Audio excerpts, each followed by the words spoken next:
ya, menghina Allah secara tidak langsung karena itu ciptaannya Allah. Cukup saja kita mengingatkan. Makanya ini maaf ya, sejak belum zaman Android Symbian saya itu pernah orang berdebat itu kurang lebihnya itu terus, dan saya itu sudah nggak seneng kayak gitu karena saya teringat dalil tentang menjauhi menjauhi berdebat. Dan ini maaf ya bagi yang senang mengkritisi sampai melampaui batas, mengingatkan sampai melampaui batas, apalagi yang debat kusir yang sifatnya hanya mau menang sendiri.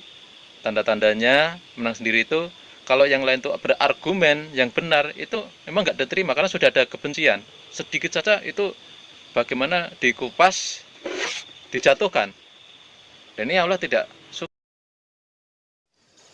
Bismillahirrahmanirrahim. Assalamualaikum warahmatullahi wabarakatuh. Alhamdulillahirrahmanirrahim. Teman-teman, setelah memperhatikan banyak mimpi-mimpi Muhammad Qasim, mimpi-mimpi benar Muhammad Qasim warga Pakistan yang luar biasa ini, banyak faedah-faedah yang luar biasa yang menguatkan keimanan kita selama ini ya. Dan juga di sini kami menemukan poin-poin yang sangat fundamental urgensi yang mulai sejak awal ini kita mendengar harus kita jaga ya, kita amalkan sekuat mungkin. 1 sampai 3. Nah, apa saja itu teman-teman? Karena ketiga-tiganya ini nanti sangat berpengaruh manakala kita menghadapi ujian-ujian harian, dari yang dianggap ringan, sedang, sampai yang berat, yang sifatnya mengecoh keimanan kita bersama. Kalau sudah mengecoh, dikhawatirkan kita bisa larut dengan fitnah-fitnah ujian-ujian tersebut, atau malah naudzubillah menjadi pelakunya, atau tak ada pertolongan sama sekali dari Allah karena nggak memperhatikan poin-poin ini nanti. Naudzubillah, puncaknya di era Dajjal, karena ketika orang itu terpengaruh dan mengikuti Dajjal, kekhususan tobatnya orang di waktu hidupnya Dajjal maupun setelah matinya ini memang tertutup ya. Itu ada hadis sahihnya. Nah, mimpi Muhammad Qasim ini kalau diverifikasi dengan dalil-dalil ini semua ada ya. Hal-hal tersebut adalah, yang pertama adalah kita harus menjauhi syirik dan bentuknya. Ini adalah mimpi yang paling besar Muhammad Qasim, yang paling utama, yang segera mungkin dijaga sampai hayat kita ini. Sedikit atau banyak insya Allah sudah tahu, yaitu secara global adalah syirik akbar maupun syirik khaufi, syirik kecil. Lah ada ya yang kurang dimengerti disebut dalam mimpi Muhammad Qasim adalah syirik modern. Termasuk di sini ada syirik perilaku dan bentuk syirik. Bentuk syirik. Dan syirik perilaku adalah ketika berjabat tangan ya, itu dengan menundukkan kepala ya, mendekati ruko atau sama dengan ruko atau melebihi ruko. Ini termasuk syirik perilaku karena mengagungkan manusia di luar keagungan orang itu sendiri, karena itu haknya Allah. Maka ini kategori syirik dan tidak boleh. Kalaupun mencium, maka cuma menunduk sedikit saja. Kalau untuk kehati-hatian, maka yang paling umum kita perbanyak kalau berjabat tangan dengan siapapun orangnya, orang terdekat, orang terjauh, cukup berjabat tangan. Tapi koridornya tetap dengan mahramnya. Karena itu sudah mencukupi, jangan merasa kurang. Biasa saja, ya, biasa saja. Nah, seperti itu kehati-hatiannya. Kemudian juga syirik mengagungkan dengan cara sujud kepada orang-orang, mencium lutut, mencium betis, mencium kaki. Nah, ini juga bagian dari syirik. Kita hilangkan juga bentuk syirik ini berkaitan gambar makhluk bernyawa. Lah, selengkapnya silakan browsing-browsing apa syirik makhluk bernyawa ini yang tidak ada keperluannya, entah itu video, gambar apapun ya, gambar apapun yang makhluk bernyawa, emoji menurut penelitian itu emoji itu kan ada perangnya, jebakannya, itu bagian dari sihir ya, untuk memanipulasi orang banyak. Wallahu alam. Nah, itu juga bagian dari syirik modern makhluk bernyawa ya, kita jauhi semuanya itu. Karena jelas ya, jangankan kita, Nabi saja terancam ya, yaitu ayatnya a'udzubillahi minasyaitonirrajim bismillahirrahmanirrahim walaqad uhiya ilaika wa ilal ladzina min qablika la in asyrakta la yahbatanna 'amaluka la takunanna minal khasirin.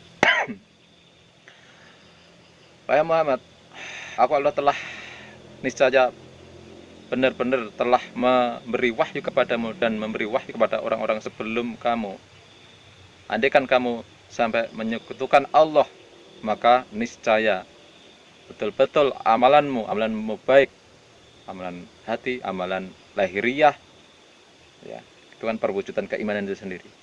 Itu akan lebur, ya, tidak diterima, tidak mengandung pahala, tidak mengandung ampunan, tidak mengandung pertolongan, tidak mengandung rahmat, ya, dan kamu akan benar-benar menjadi orang yang rugi. Na'udzubillah dari rugi dunia dan akhirat tentunya. Ini tidak diinginkan. Nah, nanti kita akan menghadapi ujian-ujian itu. Kalau kita masih syirik, ya, melakukan kesyirikan, nah, bisa jadi kita akan terjebak mengikuti kondisi yang gelap gulita itu. Ya, na'udzubillah dzalik. Kemudian yang kedua adalah teman-teman tentang benci dan dengki atau dendam.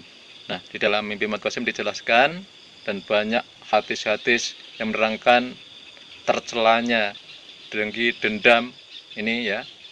Kalau dalam mimpi Ahmad Qasim di sini ya, disebabkannya pecah belah umat Islam ini terutama dipengaruhi karena apa? Benci dan dendam, benci dan dengki ya.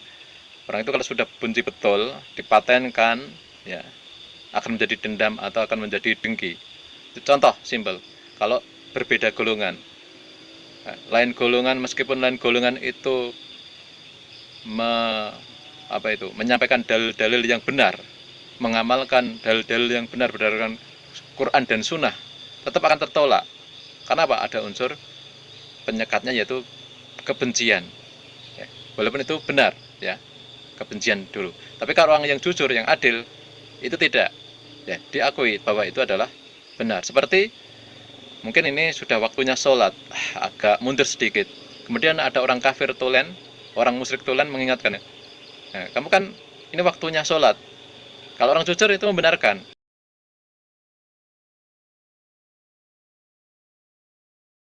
Gitu. Kok ngalor-ngalor ini kamu? Nah, tapi kalau orang yang keras hati, disalahkan ya, disalahkan. Nah, untuk gambarannya simpelnya seperti itu. Kalau gambaran misalnya antara individu satu dengan individu lain di tengah masyarakat, ya, katakan dua orang ini kumpul, ya, jasadnya melakukan kegiatan bersama, tapi di antara keduanya, salah satunya atau dua-duanya ini saling benci, saling dendam, yang betul-betul sudah melampaui batas, maka sebenarnya hatinya pisah-pisah, gitu. Hakikatnya dia pisah-pisah. Karena apa? Kebaikan yang dilakukan salah satunya di mata salah satunya dianggap tidak baik, selalu disuudzoni, ya, selalu berprasangka buruk. Bahkan Muhammad Qasim mengatakan, ya, pernah menyitir, saya lupa itu dalil zamannya Rasulullah kalau nggak salah. Sekalipun itu orang kafir pun, kita nggak boleh mengolok-olok fisiknya karena melakukan kesalahan menyembah selain Allah misalnya. Kemudian kita label-labeli yang tidak sesuai konteksnya orang itu, ya, itu namanya apa? Namanya menghina Allah secara tidak langsung, karena itu ciptaannya Allah. Cukup saja kita mengingatkan. Makanya ini maaf ya, sejak belum zaman Android, Symbian, saya itu pernah orang berdebat itu kurang lebihnya itu terus, dan saya itu sudah nggak seneng kayak gitu, karena saya teringat dalil tentang menjauhi berdebat. Dan ini maaf ya, bagi yang senang mengkritisi sampai melampaui batas, mengingatkan sampai melampaui batas, apalagi debat kusir yang sifatnya hanya mau menang sendiri. Tanda-tandanya menang sendiri itu kalau yang lain itu berargumen yang benar, itu memang nggak diterima karena sudah ada kebencian. Sedikit saja itu bagaimana dikupas, dijatuhkan. Dan ini Allah tidak suka seperti ini, ya. Makanya kita harus betul-betul hati-hati, ya.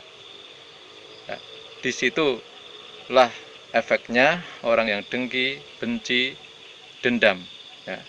Sehingga lebih baik menjauh itu malah mendapat pahala, akan dibangunkan bangunan di gedung di akhirat atau kebun, ya. Kalau nggak salah seperti itulah, ya. Tapi kalau diskusi itu berbeda, keduanya saling menerima kekurangan, saling menerima yang benar, itu berbeda. Nah, ini otot-ototan terus. Nah, ini ya, kita jauhkan saja. Kalau mengingatkan, ya saya kira cukup 1 kali, 2 kali, atau 3 kali. Memang nggak terima sudah, ya. Ya, ada contoh ya. Naudzubillah min dzalik, ya. Mudah-mudahan kita tidak seperti itu, dan yang pernah ya kita bertaubat. Saking bencinya itu mengedit orang-orang yang bersangkutan yang dibenci sejelek-jeleknya dengan ditulisi yang aneh-aneh, ya, dan dibarengi ya sindiran-sindiran, ya, kesimpulan-kesimpulan mungkin di situ ada muatan yang benar. Itu pun kita hati-hati, ya, kita hati-hati. Itulah, ya, kita harus jauh seperti itu. Karena kalau kita bawa sampai ke era, ya, Dajjal nanti bisa jadi ya, kita malah akan menjadi pengikutnya, atau sebelum Dajjal banyak sekali cobaan-cobaan di dunia ini, ya bisa saja Allah tidak menolong kita, terjerumus dengan fitnah-fitnah itu. Naudzubillah min dzalik. Marilah kita bersatu teman-teman, ya, kita maafkanlah kekurangan di antara kita semua, ya. Itu jelas manusia, saya dan Anda pasti ada kekurangannya, ya. Itu.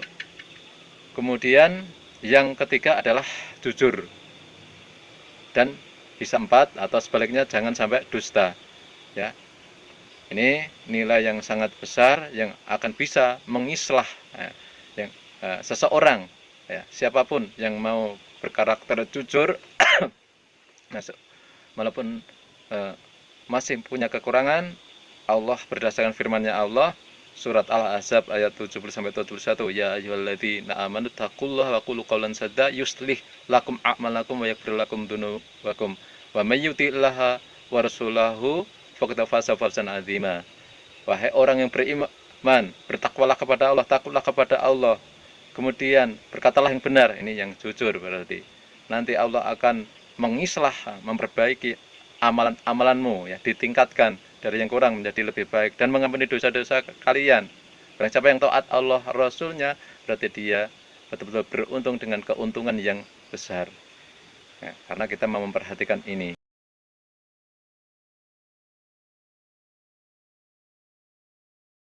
Nah, demikian kurang lebihnya, mudah-mudahan manfaat bagi kita semuanya. Marilah kita bersatu dengan seindah-indahnya, ya, kita perhatikan, ya, terlebih masalah syirik ini, ya, agar tidak termakan oleh gangguan-gangguan, kepalsuan-kepalsuan yang ada di sekitar kita, ya. Jangan sampai pesan saya mentang-mentang sudah benar, kemudian menempatkan kebenaran itu bukan pada tempatnya yang benar, ya, dengan cara, ya, dalam kebencian, kedengkian, dendaman. Ini kita sangat hati-hati. Barakallahu fina wa fikum. Assalamualaikum warahmatullahi wabarakatuh.